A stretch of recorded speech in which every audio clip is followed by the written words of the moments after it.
Howdy, and welcome back to Dion Talk. This is going to kind of be a test to see if my Wi-Fi is working or if I should use this in 5G in the future, because I had some issues with my internet last time I recorded here. What will give you the confidence to retire early? Not just the desire, definitely not just the ability, but the actual confidence to retire early. And the first thing on this list is proof that having the ability doesn't mean you will. So, and at the end of this video, from my friend Michelle, I'm going to teach you how to say non-binary in Spanish the right way. I think I have 6 things here, but the first one is the math. This is the one most people focus on. You don't hear people say the question, what would give you the confidence to retire early? That's a very rare question, but a more common, oh, hey, Michelle, question is proof that this is alive. When it was live, Futureland, howdy, who won the election? Threw off the Emperor's Groove already. Most people say, how much do you think you will need to retire? They focus on the math. And this is a very important thing, so we want to learn this. Like when you buy an investment, you want to know how to calculate a yield, whether it's stocks or real estate or crypto, right? You want to understand the math, but it's such a small part of the actual equation, the word equation, not just the math equation. So the math is understanding financial independence and financial freedom, right? It's not an amount. An amount doesn't tell you when you can retire, right? If you use the 4% rule, we get kind of tripped up on the math. We say there is an amount that the 4% rule would let me retire on. But what is the 4% rule? How much are you going to spend every month? So financial independence is when your assets generate enough money that your expenses are covered. This is not when you can retire, because you're not ready for a pandemic, a stock market crash, a black swan event, a health concern. You have the ability to maybe change jobs and not worry so much about what you make, but you're not financially free. Financial freedom comes, this is the math part, when you have a multiple of what you need to cover your expenses. And the more you need, probably the smaller the multiplier you'll need. If you need $10,000 a month to survive, $20,000 in cash flow is probably enough. I needed $4,000 a month, so I waited until cash flow passed $16,000 a month. I needed a 4 times multiplier.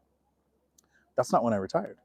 The first thing is the math. Get that worked out, but it's almost the smallest part of the equation, and I can prove it. There are a lot, the sun is coming out, holy cow, in Washington. Wow, the Emperor's Groove is running off with the squirrel a bunch today. There are a lot of people who have the financial means to retire and don't. They have multiples of what it would take to retire and don't. That tells me that math isn't the most important thing. When it comes to the math and you have that understood, the second thing on this list of, I think, 6, is that you understand that you've tested your retirement, right? If you invest in stocks, there's the Monte Carlo simulator, right? Thousands of iterations of your chance of success, but I still wouldn't do it then because that's on paper and there might be something you're missing.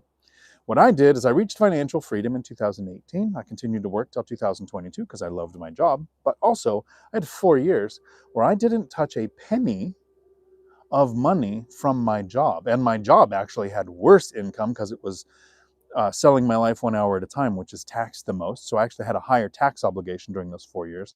And including that, I was still able to live those 4 years, continue to invest, travel, enjoy life, start buying the stupid vehicles, and not touch a penny from my income for 4 years. How long of a test period do you think you need? Is it a year? Is it 4 years?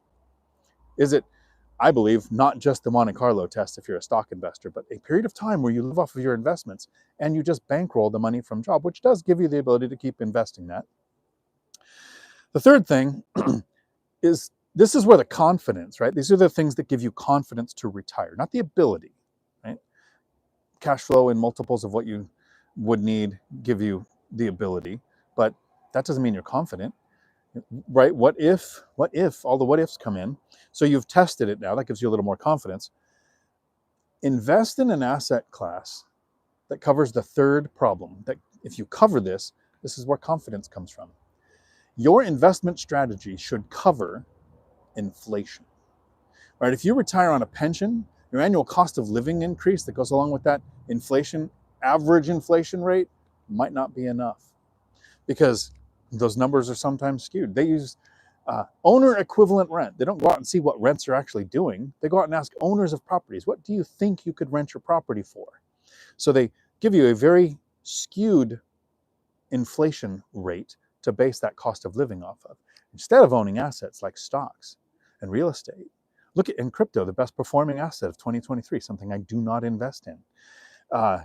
In the last 3 years, we've had record inflation. It had a 9 handle on it once in 2022. There were 6 and 8% time periods where we had 8% when the goal is 2% inflation. And if you own stocks, what do you see in the headlines all over the news? Record high stocks, record appreciation in real estate because they benefit from inflation. So if you are just retiring on Social Security or a pension, you are not going to have the confidence you will have as if you had the assets that would benefit from inflation. The fourth thing that is going to help you get confidence to retire early, and this is something I worked on, is I want you to understand that there is so much to do that work is in the way.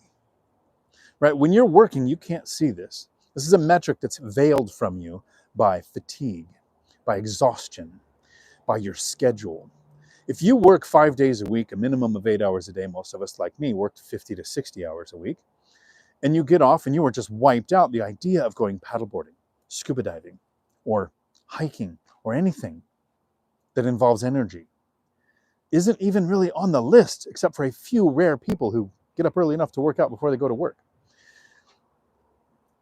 But when you take that out and you go from you have 5 hours a day that are yours when you're not working or commuting and you're exhausted to getting 15 hours a day that are yours and you have all the energy that you can imagine, and those big brown eyes those bags under your eyes disappear by not really changing much, except you now get to sleep when you feel like it.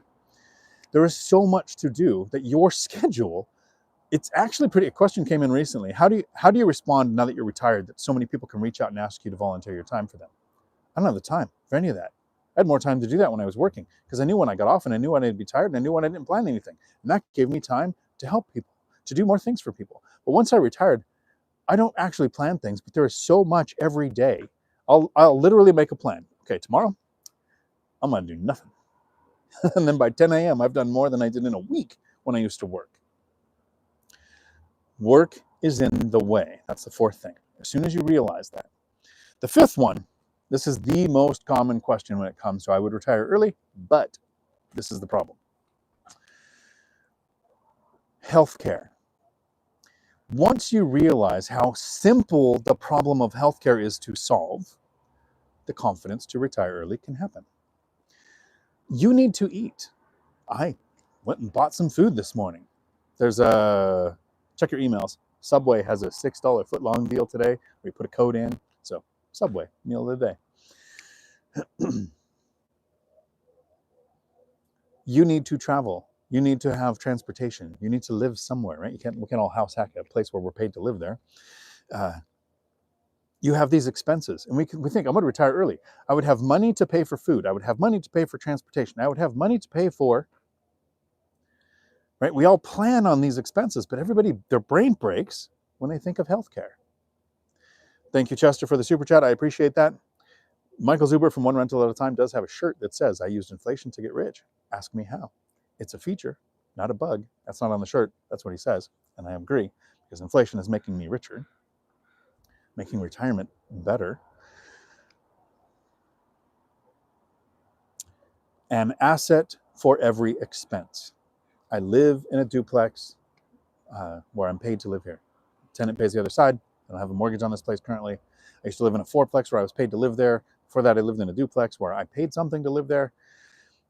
I have a duplex that is racking up cash towards my next vehicle purchase, somewhere around $2,300, $2,400 a month being set aside for that vehicle. I have the travel triplex, the vodka fourplex, the healthcare duplex. While you're working, your employer isn't paying your healthcare, right? You have a catastrophic health event. They're not going to cover all of those bills. Your employer is paying your premium for your healthcare coverage. My duplex is paying the premium for my healthcare coverage. While you're working, you pay somewhere between 0 and maybe 10% of your premium. And your employer pays the rest. Once you retire, you have an asset covering 90 to 100%, now that you don't have that employer there, of your healthcare premium. You're just checking a box. It's kindergarten simple. The next step is, how do you do it? Do you use the America Cares Act, Obamacare? Do you join there's church groups where you can get a reduced, there's local business organizations where you can join. How to find that healthcare? Yeah, that takes a little bit of research. But how to cover it? That's a 2-second question. Can I say it in 2 seconds? An asset for every expense. I don't know, 2.2 seconds?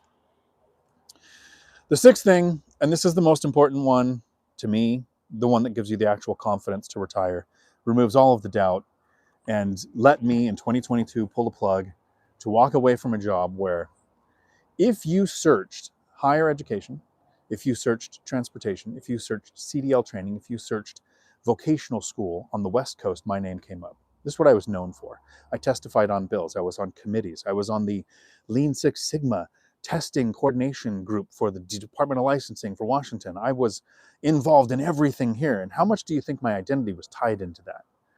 The sixth thing in gaining the confidence to retire early is to make sure your identity isn't your job. And just in case I'm getting some stuttering here, which I'll have to watch this video later to see if my internet was working here, make sure your identity is not your job. I, amongst the people that I interact with now, am known as the guy who scuba dives a lot, whose fingers are always pruny because I'm in the water more than I'm in the air, who goes on hikes with my kids a lot, who is planning trips, a couple months in Portugal, a couple months in the Australia of the United States, Florida, a couple months coming up and going to Thailand.